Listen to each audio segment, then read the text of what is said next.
Let me reintroduce myself. Habib's McNasty, also known as OG Papa Jeff.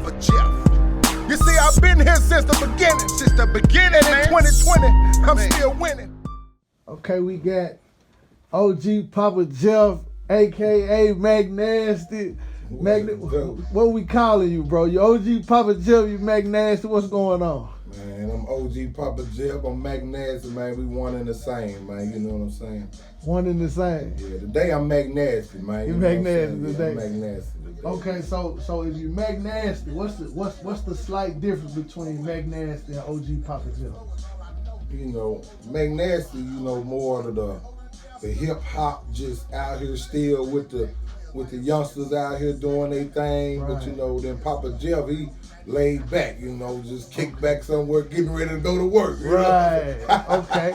The one that's ready to kick some game to the youngsters. Right, trying to tell you, yeah. But he give it to me to come and give it to them, you know what I'm saying? I'm with you. So, speaking of the youngsters, so for the ones that don't know the legacy, the work that McNasty has put in, give me a quick rundown of, and I know it's going to be hard to be quick because you done some great things over the years, but just bring them up to speed on who is McNasty and what has he done.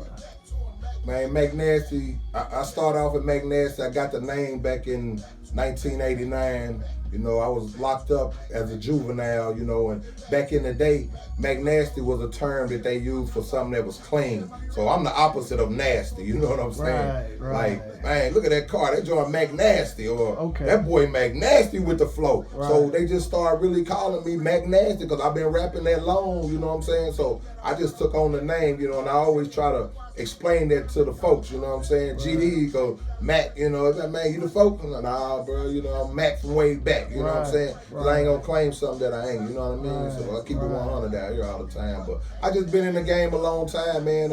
I had a passion for the music, man, back when hip hop first started, you know, and I said, damn, that sound good. And I started writing just like they was writing, and, you know, I've been out here living a life, man, so I just, you know, I guess it's just a talent that God gave me, you know, and went through some things, and I just love to write. You know, when I was young, I used to write poetry in school, so. Right. Okay, you know. What was your first breakthrough record?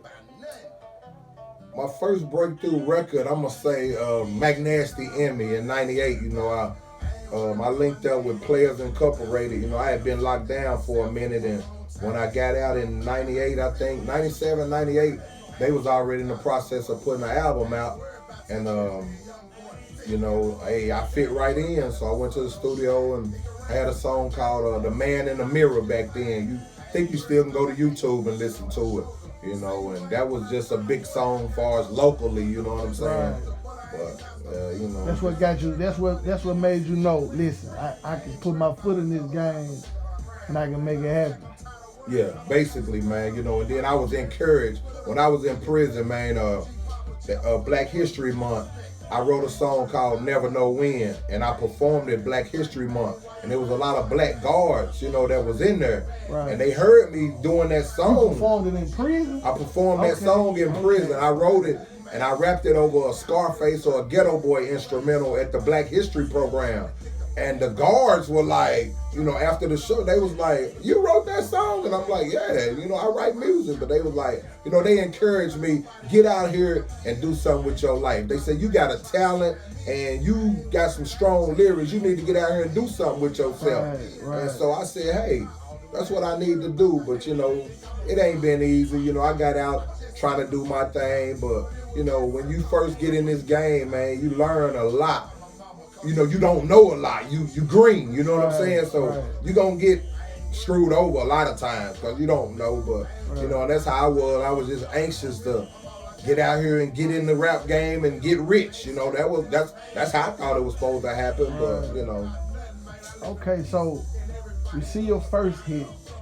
And we know you got the new album coming out. What's the name of the new album? The OG Blueprint. Okay, OG 2020 Vision. 2020 Vision, the OG Blueprint. So what can we expect from the 2020 McNasty OG from the old McNasty? Well, what you can expect on the new album is it ain't as much profanity, you know, because I have a strong vocabulary, and I just feel like I'm trying to.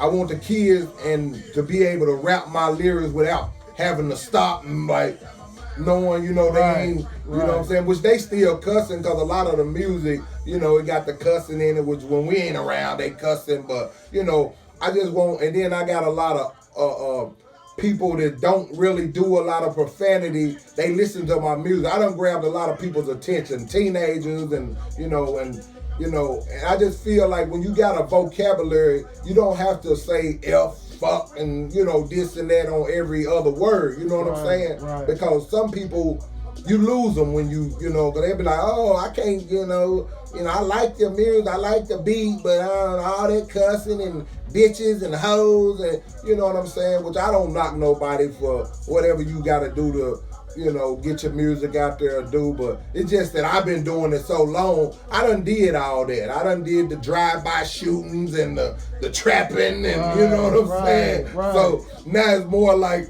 I'm trying to uplift, you know what I'm saying? I'm trying to be there to bring awareness, you know, to say, hey, listen to me. Listen to what I'm saying in this song, because it's real, you know what I'm saying? I'm telling you a story like, hey, don't do it. Don't go down the road that I went down, man, because it's been nothing but pain for me. You know, I got myself in a situation that I shouldn't even have been in, because I always said by 35, at least, I was going to be done made it and got rich by now. But as y'all see, I'm still out here hungry, still out here grinding with this music, man. You know, I deal with people that say I'm too old, I need to just, you know, it's a young generation, and, you know, I'm still raw, you know. I mean, I ain't tooting my own horn, but, you know, I'm a lyricist. I've been writing over 30 years, man, you know what I'm saying? Right. And anything you do that long, if you ain't no good at it, you might well leave it alone. So, you know what I'm saying? But, you know, perfected that. I perfected that, but it's all about production. You know what I'm saying? You gotta stay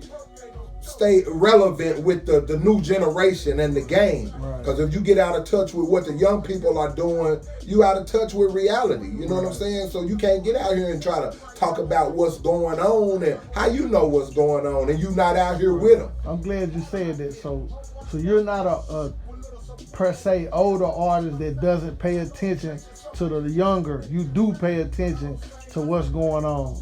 Right. I do. Okay. I do. Because there's a lot of artists that, you know, they feel like I'm staying in my era, my time. I don't really care what they doing. It is. They don't adapt.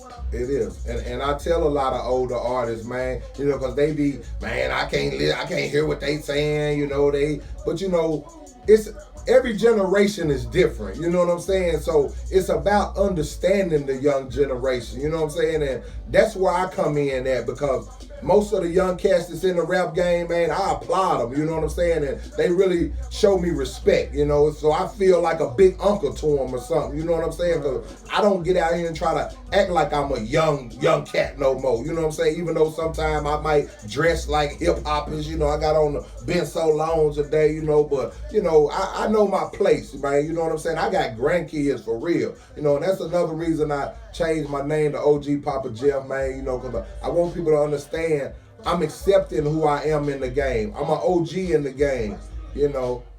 Old school, call it what you want, you know what I'm saying? Call me old, just don't forget to call me cold. One of the coldest ever did it. Ross wanted to spit it. All right. Okay, OG, so I want to switch it up now. Let's talk about the album. Who produced on the album? What's the lead singer from the album? You know, just give me a breakdown. Guy named Big Swerm, man. He out of Grand Rapids, Michigan, man. You know, he moved to Tennessee a couple years ago. You know, he an old school DJ, a producer. You know, been doing this thing a long time, and you know, he don't really listen to what's going on out here. He just go from the head. He listening. He's very talented. You know what I'm saying? And you know, he just reached out and we put something together. You know, he's like, man, let's make you an album. And you know, I was feeling his vibe. You know, me being an older cat. You know, but I'm still trying to grab the young generation's attention, man. You know what I'm saying? So I work with Swerm. I got a cat named Hot Rod on there. I believe he's out of Memphis. That's about all the producers, man. I got another little cat. I can't think of his name because he was featured. I got an artist named Memory. She's featured on the album. You know, she brought a couple of her producers in. Yeah, I'm familiar with Memory. Yeah. She out here on the grind.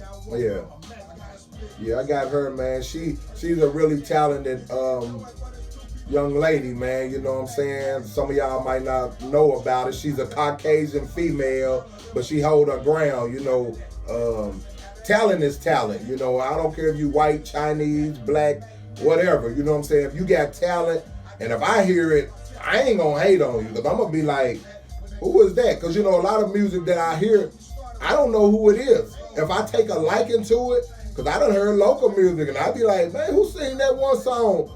And that's how I found out about Memory. You know, I heard a song on the radio, and it was like, I said, man, I like that. I don't know who that is, but she bumping. Right. Then I found out it was somebody local, you know. Right. So I reached out to a few of my contacts, and I had a couple people that were coming at me like, man, you heard this white girl named Memory? She bumping. You and her need to hook up, because she do a lot of promoting, you know, self-promotion. You know, she on Instagram and Facebook. She always putting her music out there. And I'm like, okay, tell her to holler at me. So through one of my contacts, she wound up getting in touch with me, man, and we linked, and she had a song called Stain. She said, man, let's just get on the remix of Stain, because I've been looking for somebody to spit some bars. So, you know, we put that together, and, you know. And the rest is history. Rest is history, man. I think that's going to be the song that we getting ready to push off the album, you know, the Stain. My plan is to, right now, try to get down to Atlanta, man. You know, right now, you know, we got that coronavirus thing going on, so it's done kind of messed things up for me, because I don't know what to do, you know what I'm saying, as far as preparing to make a move, like, you know, because a lot of the clubs and stuff is just shut down right now, and we don't know how long this is going to take, so it's going to affect my moves, you feel me? But I still got to go on, and, you know, I was planning on an April release, so I'm still trying to do my part, man. You know, right now I'm trying to reach out and market and promote myself, you know, because like I say, a lot of people don't know who I am. You know, they might see me and be like, you know, or some people have, I done heard McNasty, you know, but, you know, that's just a certain perimeter, you know what I'm saying? It's a big old world out here. And that's why I network, man. Networking is very important, because that's how you, once you build relationships with other people in different cities, you know, if they like your music, you know, they gonna turn other people on to your music. Right. You feel me? So that's what I try to do, man, these days, is just build relationships all over the country, man. Especially anybody I know that's doing music, I'm networking with them. Right. You know. So just speaking of that, well, where can the people find you? I'm on Instagram, man, OG McNasty on Instagram. Facebook, you can look me up, OG Papa Jeff, you know, I'll pop up.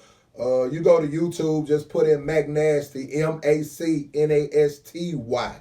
You know, not MC Nasty. A lot of people do that and be like, I couldn't find you, but MacNasty. I don't get high, but I do stay flat. You know. Yeah, and before we get out of here, tell them when the release date on the album. I know you said you projecting for April, but with the corona, you might push it back. You gonna keep with the April or? Well, right now, man, like I said, the corona thing got everything kind of just not really at a standstill, but it's still a few moves that I was needing to make, some stuff I was trying to get shipped, and I'm hearing Amazon is shut down, and, you know, it's just really, like I say, it's still certain things that I can do. So I'm still trying to release around the 15th of April, but if not, I'll push it off to May, you know, because everything's done basically with the album, you know. I'm trying to get some posters copied up, and, you know, just get all my promotional stuff together, man. Okay, you know, but y'all be looking out for me. I got a few videos that I'm getting ready to try to shoot, you know. Summertime, I got a song called Summertime that I'm on. My plan was to drop Summertime and drop the video in May. It's a song just talking about the stuff we do in the summer, and I was gonna get them Hentown boys, you know, they got them drop tops down there. A couple cats, you know, I think I got about maybe 10, 15 partners that got the drop top, so we were gonna try to shoot a nice little video probably at Muse Park, you know. Right. I think it would have been kind of epic, you know, having everybody come through like a little parade, you know. You got time though. I Yeah. think Corona gonna leave after a while. You know, they done made their money off of us now. So yeah, I believe, man. But yeah, that's my big. That's one. I just predict that that's gonna be one of my biggest songs, man. Because I already got people from different cities actually to be calling me like, man, this song right here is. And when I made it, I knew it. You know, I made it last summer and I started promoting it last summer, man. And you know, I spent some money that I don't think I should have spent at the time, because when I dropped it last year, it was around May or June when I dropped the song. So how many months is in summer? You know what I'm saying? Right. You know, it takes more promotion than that. Right. You know, so I was like, I was already spending money down in Houston. They was pumping it up on the radio for me and all that, but it really wasn't beneficial for me. Right. I could have saved that money and done something else with it. But I was so hyped after I dropped the song, and like I said, here it was summertime, you know what I'm saying? Like, but, you know, this summer we're going to try to make that a banger, you know. We hopefully, I don't know what the local station here, when they going to switch up music. I don't know how they run it, every 3 months or 6 months or whatever, but that'll be my next single that I push on the radio, summertime. So if you're in the local area or out of town, you know, or what's Jackson? Jammin' Jackson? No, it's 96.1. And 95.7. I know you can stream 96.1. Hot 96, I think is the station. But so if you out of town somewhere, stream it, you know, request it. Magnasty Summertime. Right now I got the song No Worries on the radio, which is, they play all the time I hear anyway, but I be out of town, so I don't hear it that much, but you know. Well, Magnasty, OG Papa Jeff, we respect you. We appreciate you coming through, man. We wish you much continued success. I'm gonna make sure I tag all your social media in the video. Okay. And hey, until next time. Let me say one more thing to the young cats, man. Everybody out here doing music, man, keep doing what you're doing. If you're really serious about your music, first and foremost, you gotta understand, you gotta put some money behind yourself. You gotta believe. If you don't believe in yourself to spend no money on your own product, why you think the next person gonna spend their money on your stuff? And you ain't even spending no money. You know, you rather somebody else jack their money off on you than you jacking your own money off. But you know what I'm saying? But if you show somebody that you just as serious as they gonna be, if they get behind you, that's what's gonna make them get behind you. You know, I had somebody ask me, man, won't you put you a little artist out or whatever? And I said, it's in the plans to do that, but I need to get my feet in the concrete. You know what I'm saying? Then I can, you know, hey, are you going to be serious? You don't need to be out here wilding out, going to jail and doing dumb stuff, and I done invested my money into you, then you get locked up over something. I took a total loss, you know? And that's the thing that I think a lot of record labels look at some artists as, you know, what they call it, high risk artists. You know, it's like, well, he's got a lot of talent, but his attitude, you know, it's just like the NBA and NFL. They expect you to conduct yourself a certain way off the field, because you getting money. We paying you to get, you know, be professional. So if you really serious about being an artist, you have to be professional, you know. You have to be a people person, and, you know. But y'all just be on the lookout for Magnasty. I've been here. I ain't been nowhere, but I'm back, you know, one last time on the grind.